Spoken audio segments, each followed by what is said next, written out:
Celtics MVP? Jaylen Brown is stealing the spotlight. Can Tatum respond? Do you also have that feeling that the Celtics are winning, but the team's history has changed? Because for a few games now, it seems like the spotlight has left Tatum and gone straight to Jaylen Brown. And then comes the pain. If your guy doesn't dominate the moment, the narrative swallows him, and the fans start to question everything. Who is the real MVP? Who's carrying it? And what does this mean for the playoffs? Today, I'm going to show you, very directly, why Brown is stealing the spotlight, what Tatum needs to adjust now to regain control, and which scenario makes the Celtics even more dangerous when the two fit together. Let's do it. Before moving on, quickly, if you enjoy NBA without the hassle, subscribe now so you don't miss any videos. We're in the final stretch of reaching 1,000 subscribers, and I'll be very direct with you. Reaching this goal changes the game for us. Help the channel grow, deliver more content, improve analytics, and reach more people who love basketball like you. So if this video helps you with anything, subscribe to strengthen it, and enjoy. Leave a like because this pushes the video to more Celtics fans.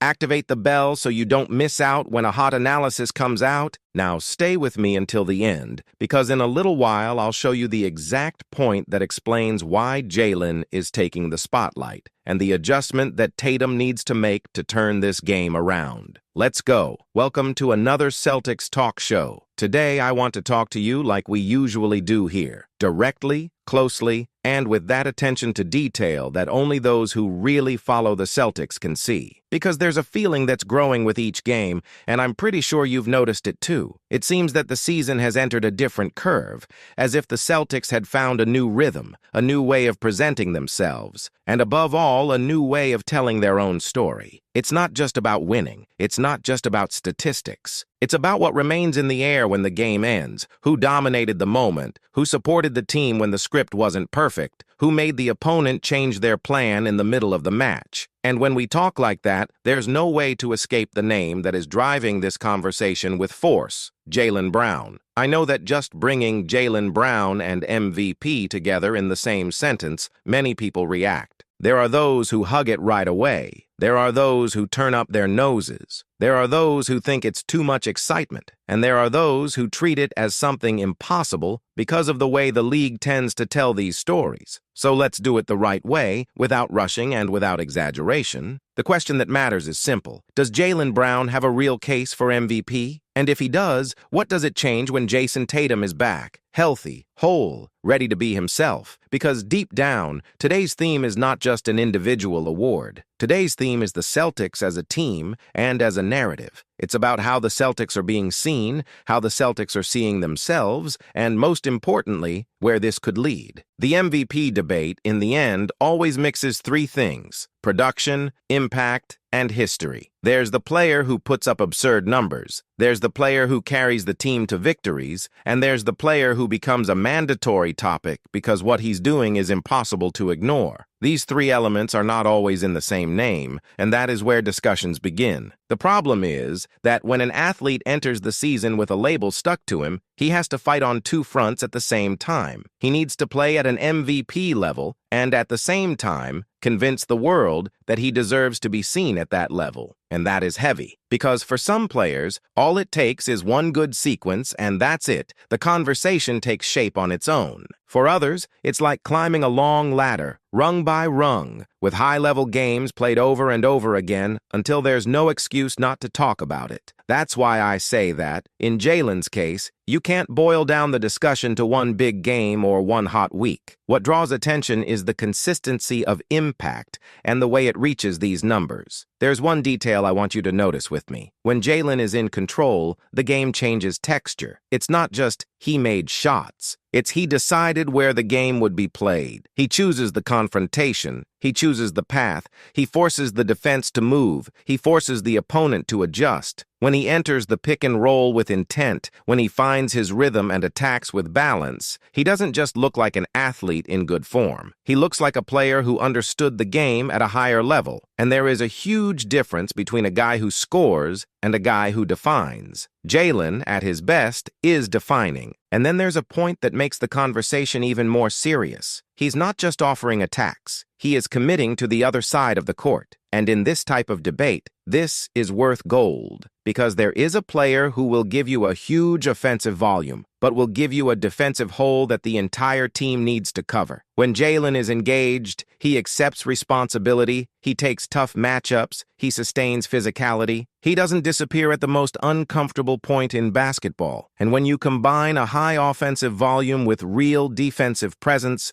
you start to reach that area where the underdog discourse becomes fragile. It may not be the favorite in the media. It may not even be the name that appears in all the headlines, but basketball is there, on the court, leaving the message. But we need to talk honestly about the obstacle that exists, and it's not just technical. He is of perception. For a long time, Jaylen was treated as the Celtics' second guy by part of the national public. And I'm not arguing whether he is or not. I'm saying how he was labeled. And labels in sport matter because they shape how people interpret what they see. When a player already has the main star tag, a great game becomes confirmation. When he comes with the supporting tag, a great game becomes an exception. And that's exactly where Jaylen is changing the conversation, because he's making games that feel like no exception. He is creating a sequence of declarations, and declaration is not just a high score. It is dominating the moment when the game is alive, when the opponent is trying to turn it around, when the Celtics need an immediate response. It is in these minutes that a real candidate presents himself. Now, there is something that makes all of this more interesting and also more delicate. The Celtics are not a team that lives off one player. And above any name, there is the fact that Jayson Tatum is the reference point of this franchise. When Tatum is available, healthy and in rhythm, he is one of the most natural names for the MVP conversation. Then the question changes form. It's not just, can Jaylen be MVP? The question becomes, what happens to the Celtics when Jaylen is at an MVP level and Tatum goes back to being Tatum? Because this messes with hierarchy,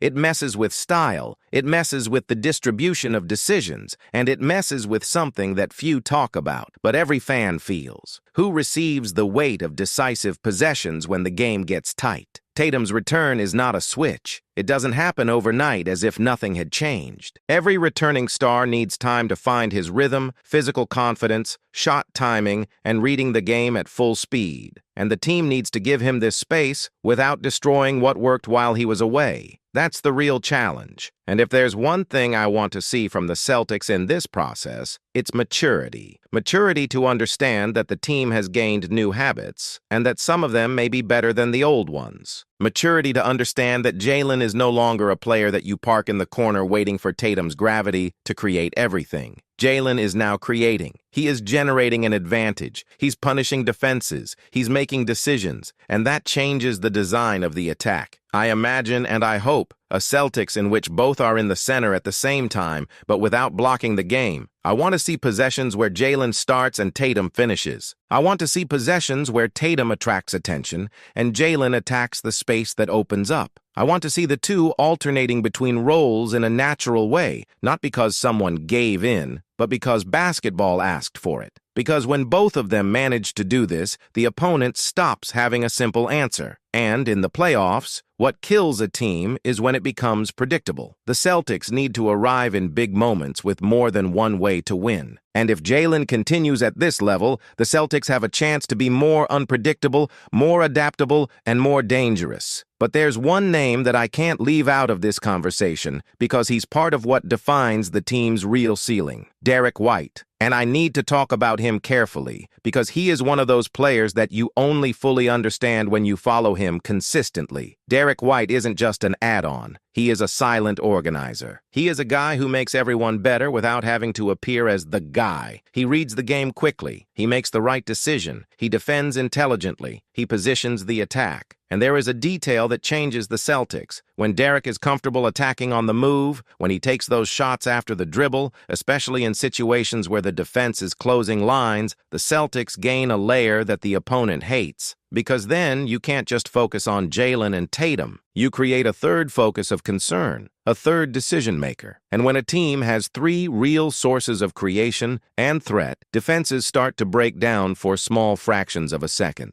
Endo. And it is in these fractions that big games are decided. There's something very beautiful about the way Derek White impacts. He doesn't ask for attention, he earns it. He plays the type of game that many people only notice when the team needs an adjustment in the middle of a bad night. He's the guy who keeps the Celtics together when the game calls for patience. And if you want to think about a title, a tough series, an away game, you need this type of player. So, when I say that he is one of the most underrated, it is not an exaggeration. It is recognition of something that does not always appear in the highlights, but appears on the scoreboard and in the team's stability. And that's why, when I look at the bigger picture, I feel like the Celtics are faced with a rare opportunity, building a more complete identity. An identity that is not a team that depends on a superstar for everything. An identity that can win in different ways, with protagonists alternating, with supporting players taking over moments, with defense sustaining nights when the attack is not perfect. Because that's what the regular season is: repetition, adjustment, construction. But the playoffs are something else. In the playoffs, you don't win with your best game. You win with your possible game on difficult nights. You win with your ability to resolve when the opponent takes your first option. And the Celtics, to move up, need to prepare for that from now on. I'll be transparent with you. I don't think Jaylen's MVP discussion needs to turn into a shouting match. She doesn't need to be pushed. It needs to be built. And the best part is that his own basketball is building. If he continues to deliver impact with consistency,